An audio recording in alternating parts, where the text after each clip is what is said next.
Following the recent political development in Rivers State, where local government staffs across the 23 local government areas have been denied access to their offices due to security agencies taking over the secretariat's complexes, the organized labor in the state had earlier issued a 4-day ultimatum to the Inspector General of Police to vacate his men from the council secretariats or bear the consequences.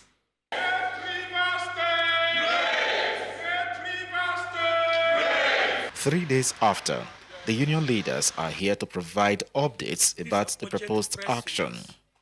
We have it on good authority that some miscreants have been fully mobilized by the enemies of Rivers State to cause mayhem across the 23 local government areas under the cover of organized labor ultimatum, which elapses on Monday, 24th of June 2024.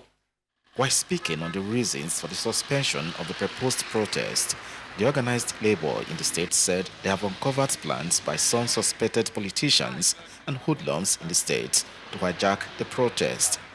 They, however, called on the Nigeria police to be vigilant to arrest and prosecute anyone found to be breaching the unfettered peace in the state.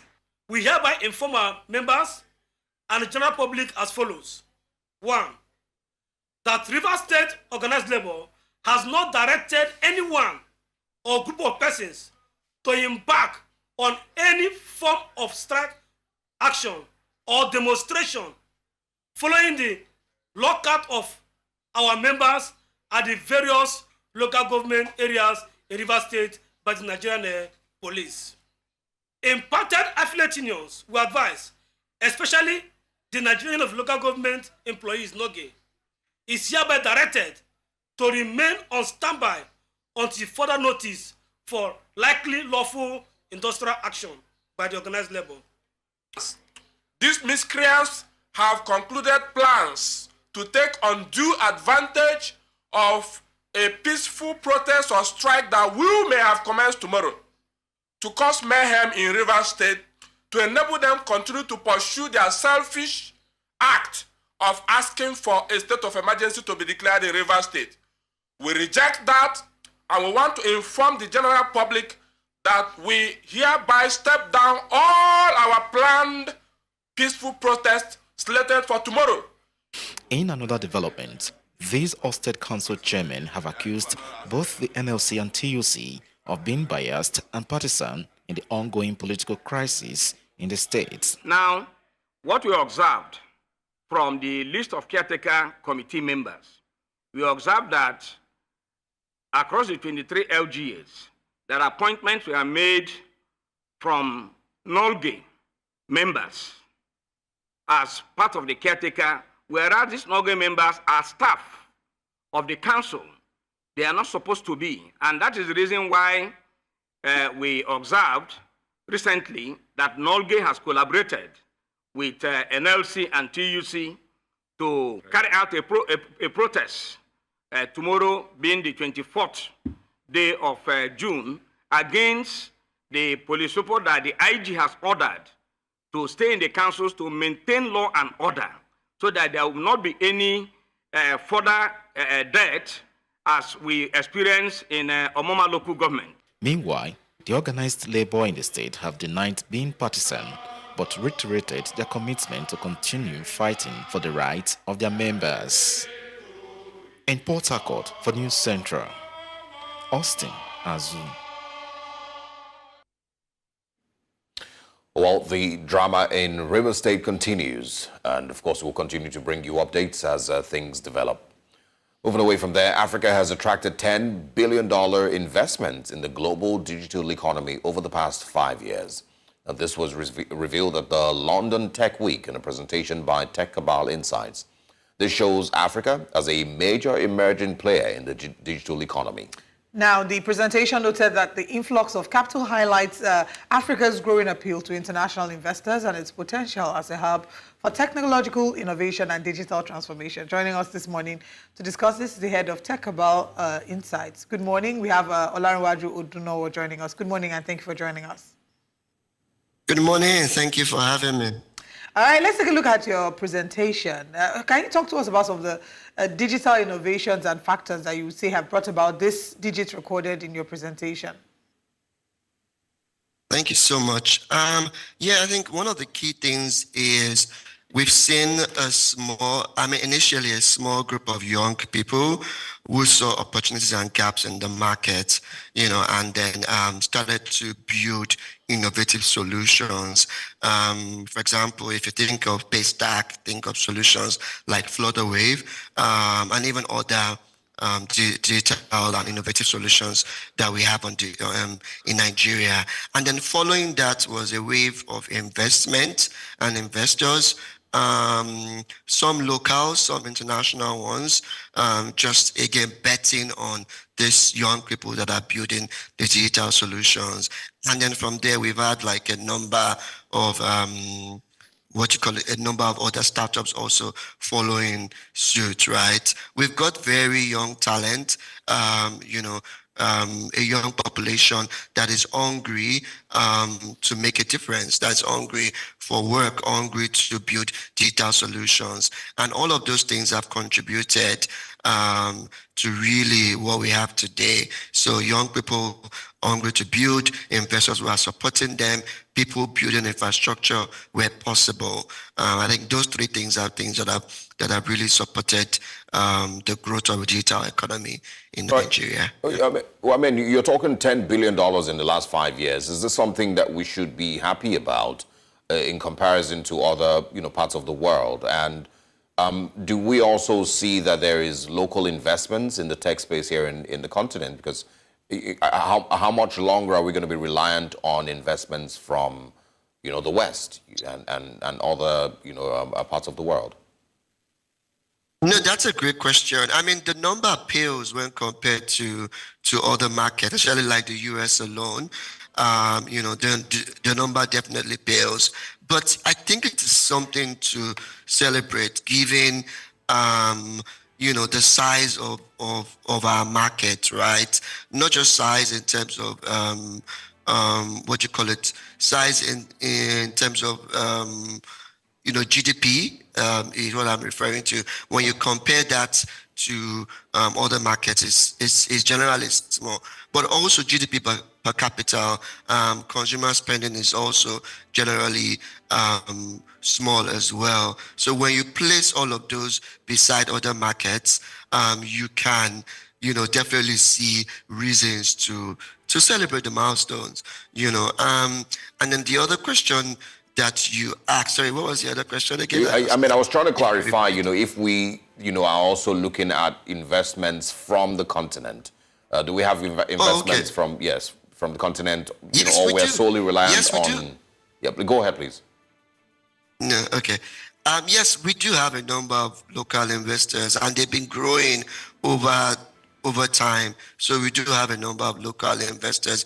I mean, it's still a lot of foreign investors, foreign money, but we've seen the percentage of local investment, of local VCs, local funds growing over time as well. Yeah. All right, we're talking about these investments. Let's do a comparative analysis. Do you have numbers or stats? Give us a picture of what the other continents have reeled in comparison to Africa. Thank you. That's a great question. So for the US, for example, right, in 2023 alone, $149 billion was invested in the US, and yeah, so that's how many times, almost like 10 times, even more than 10 times, how much has been invested in Africa over the last 5 years. So, and that's just the US alone. Yeah. And I also want to know, I mean, now we're talking, about $10 billion, in 5 years. How beneficial has that been to the tech space, on the continent? What have we been able to really achieve with all that investment? I have also heard about, startups that didn't go beyond their first, 6 months of their first year and eventually crashed. And so when you see things like that, do those, situations discourage investments on the continent? So how much have we achieved, as a continent and the tech space on, on the continent, and those who have started and failed, has that been in any way discouraging? I think failure is generally normal. I mean, in the startup world, because investors are betting on the opportunity for those startups to succeed. Some of them are innovative solutions. Maybe and the business model is very, very different, very radical. Those are generally normal. Again, what is probably not normal, or what probably discourages investors, is things like fraud, is things like founders taking money and spending it on themselves or spending it on personal things for personal reasons, right? But failure is generally normal. In terms of what has been achieved, I think we've come quite a bit, right? If you remember when we used to do online payments and used to use this very wonky web pay solution back in the day, but we've come so far. Like, payments is generally quicker. We've got a number of different payment solutions. If you think back again, there was a time when you didn't have POS solutions, right? All of those have been built, in partnership between the banks and fintechs, so I would say we've come a long way. I mean, just look at the financial services sector, for example. Now you have things like instant ATM cards, where you go to the machine, type in your details, and then the card comes out. That is powered by one of the fintech startups as well. So we've come a long way, just in terms of innovative solutions that are now making life convenient for Nigerians. And that is just the fintech sector. There are a couple of things being built across other sectors as well. I mean, if I can mention also the health sector, you've got people building insurance solutions where you can pay with very little money, for healthcare. As we see the role that artificial intelligence is playing in digital transformation, how well would you say that Africa is catching on with the conversation? Yes, thank you. I think this was also the core of my presentation, right? I mean, Africa is definitely, taking its place. We're beginning to see some activities within the AI space. One very notable one was a Tunisian AI startup, InstaDeep, that was acquired for £562 million by BioNTech, actually. And that's one of the largest acquisition deal ever, and it's in the AI space. InstaDeep is an AI startup building AI solutions, right? And that's just one example. We're also seeing, governments beginning to catch up. We've seen like the Egyptian government, trying to draft its own national AI strategy. We've also seen Kenya as well. In Nigeria, we saw the minister, convene a session to discuss the Nigeria AI strategy. And across different sectors, we're seeing startups, build solutions. We're seeing people like Curacell, we're seeing Rexall in healthcare, we're seeing Data Prophet in manufacturing, robotics in agri-tech, and a number of other startups. So we're beginning to see activities. Definitely, like when you compare to the scale of what is going on in the West, we still have a lot of catching up to do. But I wouldn't say that we haven't started. We've started. We're on the journey, and I'm very sure that that we will see more innovative solutions in that sector. All right. All right.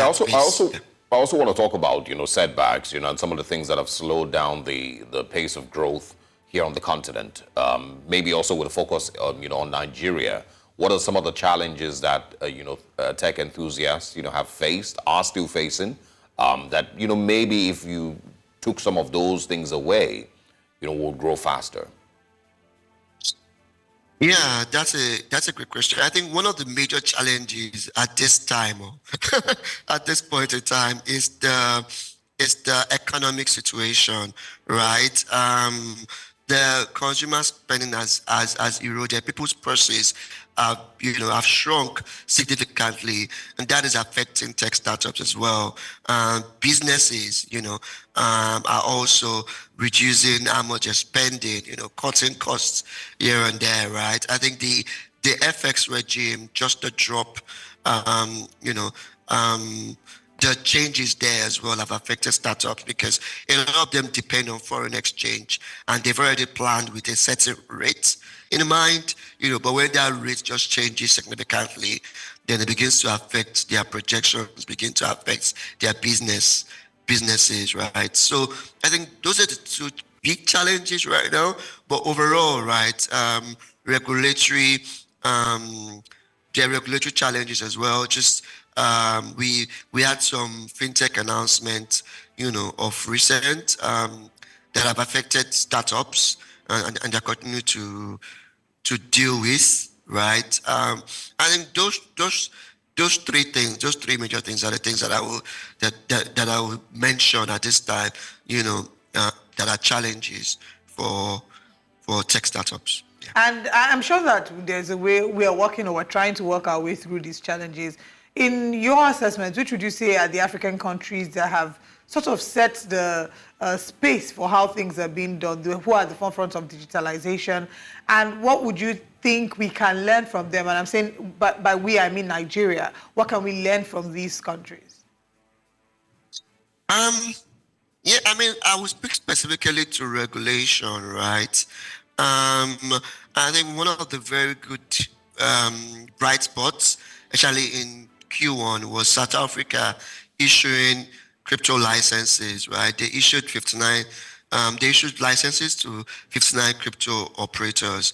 I think in Nigeria we had a different situation. We had a situation where one of the founders or the leaders of one of the crypto companies was arrested, right? Specifically Binance, and that leaves a sour taste, in the mouths of people in that sector. Reliable Next, what's going on, but we need just enabling regulation in that space. I know that there are questions, there are legitimate concerns, by regulators, because of the decentralized nature of crypto, it can be used for fraud to move money, but with very sensible regulation, working with those in the space, it can be worked around, right? It can be solved, it can be managed. Yeah, so I think that is one thing that I would mention as something that we should or that we can learn from. Yeah. I think, last question from me would be about, tech infrastructure. What infrastructure deficits, do you think are affecting, the tech enthusiasts here in Nigeria, like electricity or whichever one that you can mention, that, must be sorted for us to move faster and move forward? I think there are quite a number of them, right? You've already mentioned one of the biggest ones, which is power. It's one thing that affects, operating costs generally for businesses, but also even for employees, right? Productivity significantly reduces when you can't get power. And given some of the recent situation, even with alternative solutions, right? Getting fuel, the high cost of all of those things, it affects not just businesses, but the people who work for those businesses. So that's a big one. That's a very big one. That's one that if it is solved, we significantly reduce the cost of things generally, because, for example, businesses price, all of these costs and expenses into their goods and services. Another thing is just digital infrastructure, things like broadband, expanding that across the country, is something that will be good. And even costs, costs dropping significantly will also be great, right? Which means that more people can have access to it, and then just the access to market just significantly increases for startups, because if you have more areas of the country open, then it means that businesses will have potential, an increase in potential people markets, or people that they can target for their services. So I think those two are some of the two major ones, and there are also some other ones, like just developing our credit infrastructure, right? Just being able to know who's taking what, and then being able to track them. And this links very closely to digital identity, which has improved, with the advent of BVN, with the advent of the NIN. But we need to just clean that up and increase, momentum, with that. Yeah. So those are the things I really mentioned. Yeah. All right, but sorry, Time. I did say that was my last question, but I just, thought you should also speak, expatiate a little bit more about, you mentioned fraud earlier, and as one of the, things that happens every now and then. I know it's not particular to just the continent or here in Africa. I'm sure it happens everywhere else, but, how much of a problem is it here? How often do we see founders mismanaging funds or getting themselves involved with, fraudulent practices? From hundreds of thousands of dollars, or if not millions of dollars, that have been invested in these tech startups? Thankfully, there are just a few examples, right? But it's something that the industry is beginning to face, right? And tackle, and I know that investors are trying to build, guardrails to make sure that doesn't happen. And one of the things that people are beginning to talk about is just corporate governance. How do we build all of those things that ensure that people can't just cut away with money or spend it, in ways that do not benefit them, that do not benefit businesses, and the sector that they are building solutions for. So thankfully, there are just a few examples. Not like there are tens of them, but it's something that's a real challenge, and we're beginning to solve that with just pieces doubling down on due diligence, but also putting guardrails, corporate governance practices in place with the startups that they invest in. Yeah. Right. Right. Thank you so much for joining us. Well done on the work that you do. We look forward to seeing more impact of digitization and, seeing Nigeria tapping into that and setting the pace as well. Thank you for your time. Thank you for having me. Yeah.